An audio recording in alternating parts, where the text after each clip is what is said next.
देख रहे हैं एमपी न्यूज। आपके साथ मैं हूं नम्रता बुंदीला। एमपी न्यूज के खास कार्यक्रम में आपका स्वागत है।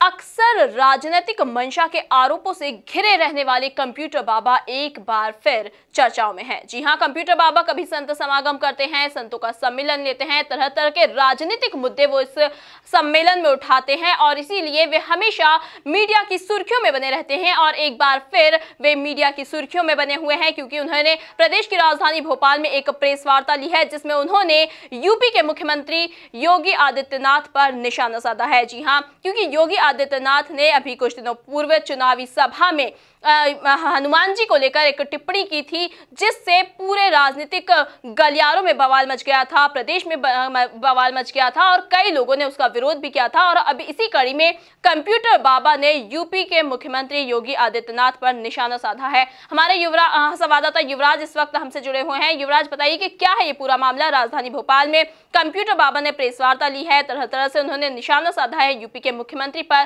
तो किस तरह से उनका गुस्सा जाहिर हुआ है इस प्रेस वार्ता के दौरान?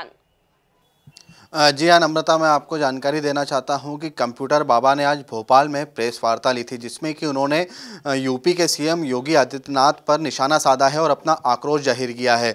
गौरतलब है कि यूपी के मुख्यमंत्री योगी आदित्यनाथ ने भगवान हनुमान जी की जाति पर दावा किया था जिसके बाद से ही राजनीतिक गलियारों में हड़कंप सा मच गया था और यूपी के कई मंत्री और विधायकों ने भी उनकी जाति पर कहीं ना कहीं दावे किए थे, जिसके बाद से ही कहीं ना कहीं ये जो मुद्दा है ये चुनावी मुद्दा बन चुका है। वहीं मैं आपको बताना चाहता हूं कि इसी को लेकर कहीं ना कहीं कंप्यूटर बाबा आक्रोशित है और उन्हें साफ तौर पर यह चेतावनी दी है योगी आदित्यनाथ को कि वे पूरे हिंदू समाज से माफ़ी मांगे, पूरे सनातन धर्म से माफ़ी मांगे, नहीं तो आने वाले समय में वे राष्ट्रव्यापी आंदोलन करेंगे और एक तरीके से कहीं ना कहीं उनका विरोध करेंगे, जिसके बाद से ही हड़कंप मच गया है राजनीतिक गलियारों में कंप्यूटर बाबा के इस बयान के बाद। वहीं मैं आपको बताना चाहता हूं कि कंप्यूटर बाबा ने यहां तक कहा है कि वो चेतावनी देने के लिए इलाहाबाद भी आएंगे और यदि वे नहीं मानेंगे तो मकर संक्रांति के दिन गंगा नदी में डुबकी लगाने के बाद से ही वे आंदोलन का आगाज़ कर देंगे और ये जो आंदोलन है ये देशव्यापी रहेगा। और वहीं मैं आपको जानकारी देना चाहता हूँ कि कंप्यूटर बाबा वो व्यक्ति हैं जो कि शिवराज सिंह चौहान की सरकार में राज्य मंत्री के पद पर थे, परंतु कहीं ना कहीं विधानसभा चुनाव 2018 के ठीक पहले कहीं ना कहीं टिकटों को लेकर वे नाराज़ हुए शिवराज सिंह चौहान से और उसके बाद से ही उन्होंने बीजेपी से त्यागपत्र दे दिया था और अपने पद से भी त्यागपत्र दे दिया था और उसके बाद से ही वो बीजेपी के घोर विरोधी हो गए थे।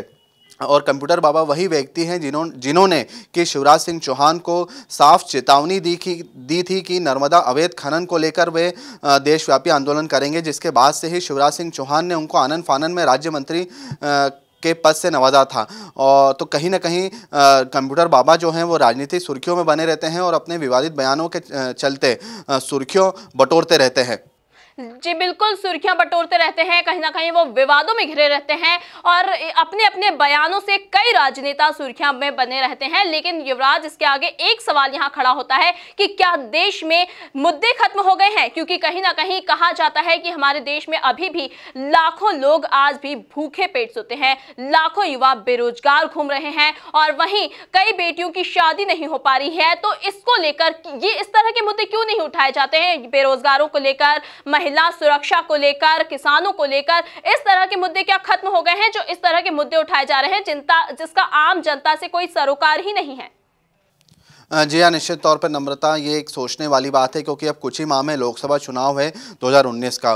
उसको लेकर कहीं ना कहीं कांग्रेस और बीजेपी दोनों ही पार्टियों ने कमर कस ली है और वाकई में यदि आंदोलन करना ही है तो देश में ऐसे कई मुद्दे हैं जिस पर कि आंदोलन हो सकता है, जैसे कि बेरोजगारी का मुद्दा एक ऐसा मुद्दा है जिस पर कि दोनों ही पार्टियाँ आत्ममंथन कर सकती है और वाकई में जो युवा बेरोजगार घूम रहे हैं उनके लिए कुछ अच्छा कार्य कर सकती है। परंतु ऐसे मुद्दों पर कोई भी नेता नहीं सोचता है, ना ही पक्ष सोचता है, ना ही विपक्ष सोचता है। वहीं गरीबी एक ऐसा मुद्दा है जिससे कि भारत की जनता जूझ रही है। वहीं भ्रष्टाचार एक ऐसा मुद्दा है जो कि हर सरकारी तंत्र में अंदर अंदर तक अपनी जड़ें बना चुका है। ऐसे में ऐसे कई मुद्दे हैं जिस पर कि कोई आंदोलन नहीं किया जाता है, परंतु ले दे के कहीं ना कहीं हिंदू धर्म, भगवान और ऐसे मुद्दे हैं जिस पर कि राजनीति गरमाया करती है और ये ऐसे मुद्दे हैं जो कि चुनाव से ठीक पहले आ जाते हैं।